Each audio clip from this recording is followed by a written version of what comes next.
get ready to go.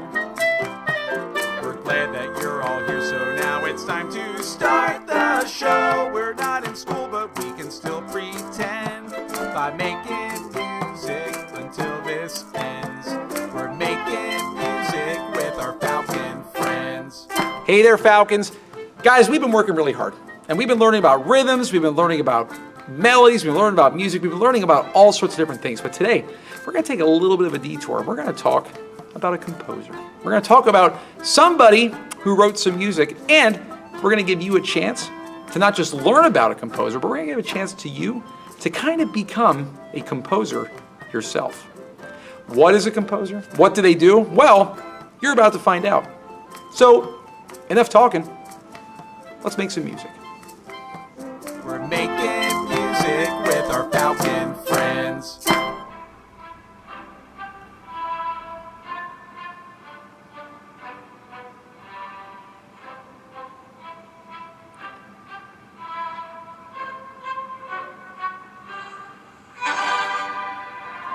Oh, geez. Sorry, first grade. I didn't realize you were here already. Guys, I was just listening to a piece of music that, I think you listened to a couple weeks ago as well. The Surprise Symphony. Remember that one? Oh, it feels like it was so long ago now. The Surprise Symphony by Franz Joseph Haydn, a composer. I want to talk today a little bit about Franz Joseph Haydn. I want to talk about composers as well. A composer, what is a composer? Well, a composer is somebody whose job is to write music. What a great job. It's an amazing job. That'd be a really fun job. In fact, there are still composers today. Franz Joseph Haydn lived a very long time ago, but he was one of the very first really popular, really important composers. What are some jobs that you know of? What do your parents do?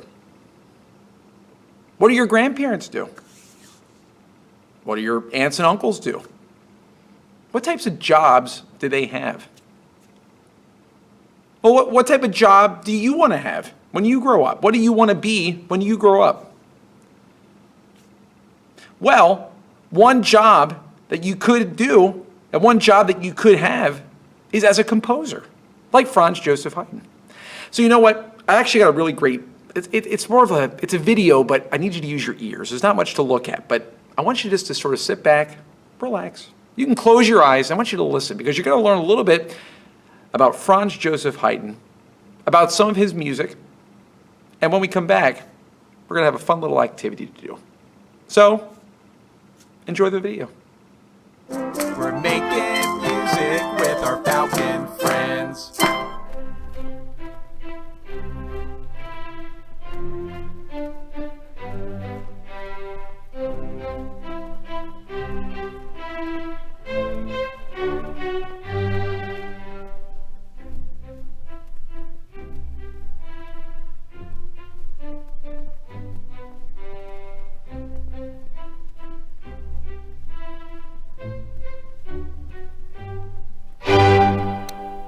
That surprised you, didn't it?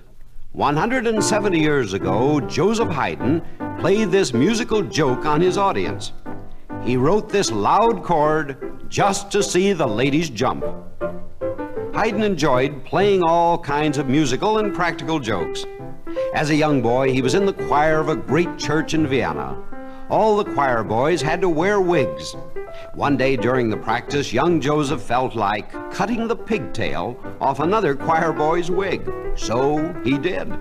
Was he sorry? The choir master was very angry and banished poor Joseph from the choir. There were other times, though, when his jokes had happy endings. Once, when he was the conductor of the orchestra at Prince Esterhazy's palace, Haydn wanted to hint to the prince that it was time for the musicians' summer vacation. He decided to do it through his music. So in the last movement of his symphony, which he nicknamed the Farewell Symphony, he had two musicians get up, blow out their candles, electricity had not been invented yet, and leave the stage.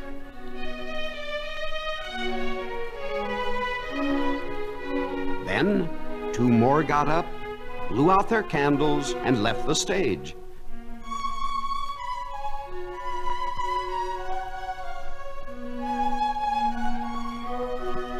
Then two more,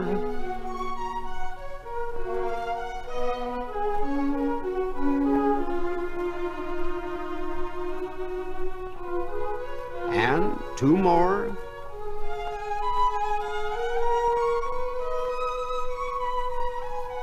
Until only two violinists were left on stage, still playing.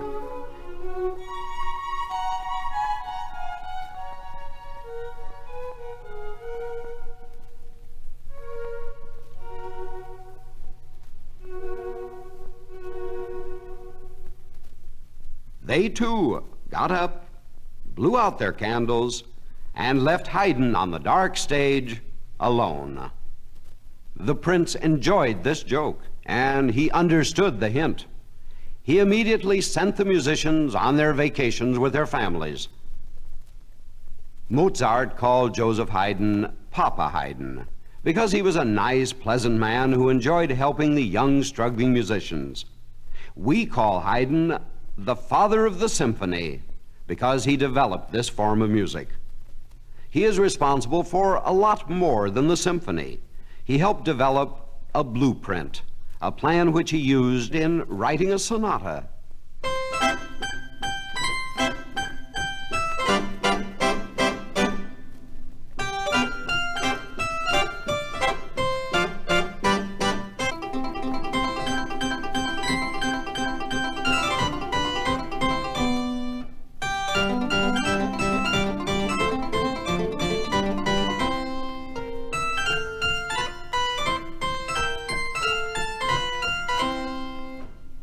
He used it in writing a string quartet.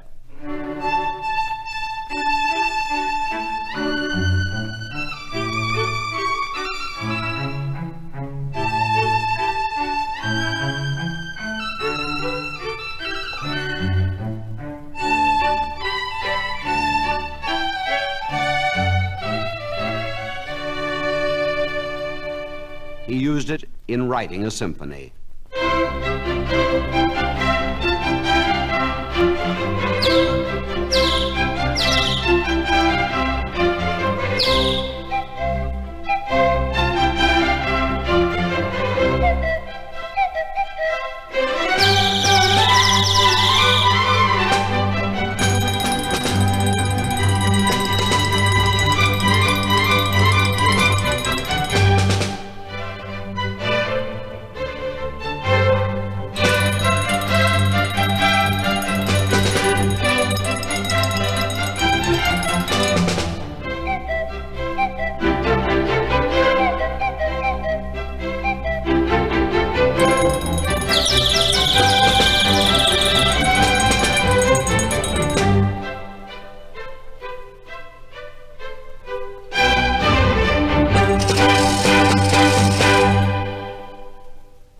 He used it in writing a concerto.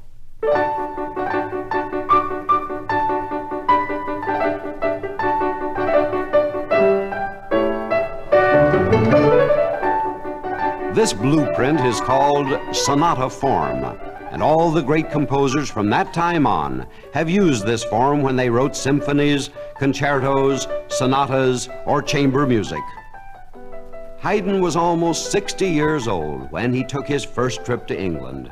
It was the first time in his life he had ever seen an ocean. On this trip he heard "God Save the King," the English national anthem, and it inspired him to write a national anthem for Austria, his country.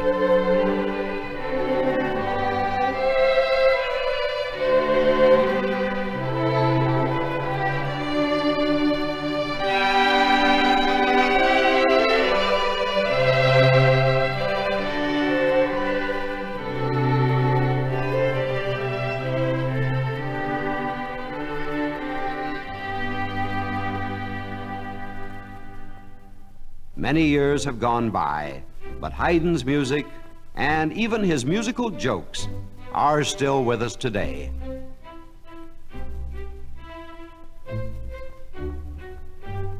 We're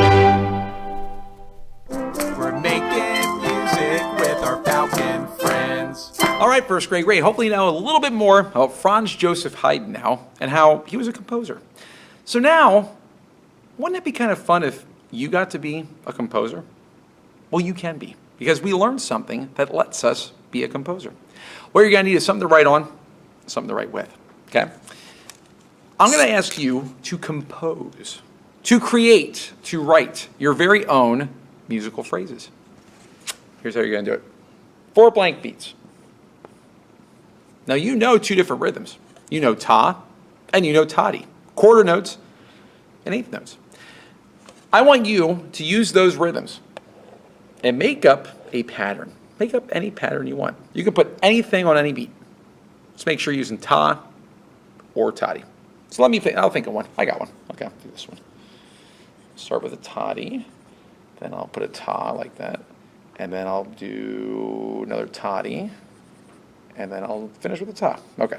So there I composed that. That's my own composition. I just wrote that down, pulled it out of my brain. Well, now we have the music, but wouldn't it be kind of fun if we could maybe teach this to somebody else? Maybe tell someone in your house how this goes. Maybe teach them how to do it. So you can go read it to somebody. Ta-dee-ta, ta-dee-ta. Show them how it works. Then, once you've taught them that, maybe get something to play on. You've got things in your house, right? Maybe you could play on a spoon. Maybe you could play on a table. I don't know. Find some fun thing to actually make the sounds on and see if you can perform what you wrote. Ta-dee-ta, ta-dee-ta. Pretty cool, right? Don't just do it once. Maybe you could do, I don't know, 4 different patterns. Maybe 5, maybe 6. How about that? Try 6 different patterns. See if you can create as many as you want. But I'd say if you make 6, it's probably a good number to make. Oh, something else. If you're looking for a challenge, you don't have to stop just at 4 beats. What if you did one pattern that was a little bit longer? You could do 8 beats.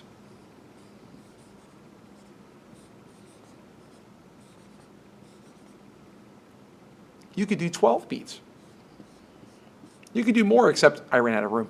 Guys, you can compose as much music as you want.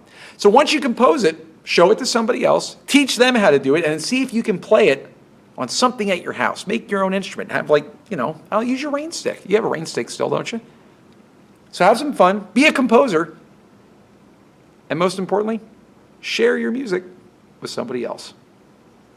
We're making music with our Falcon friends. Well, we sure had fun this week, didn't we? So, until next time, grab your coat and get your hat. Leave your worries on the doorstep. Just direct your feet to the sunny side of the street. Can't you hear the pitter pat? And the happy tune is your step. Life can be so sweet on the sunny side of the street. I used to walk in the shade with those blues on parade. Now I'm not afraid. This rover crossed over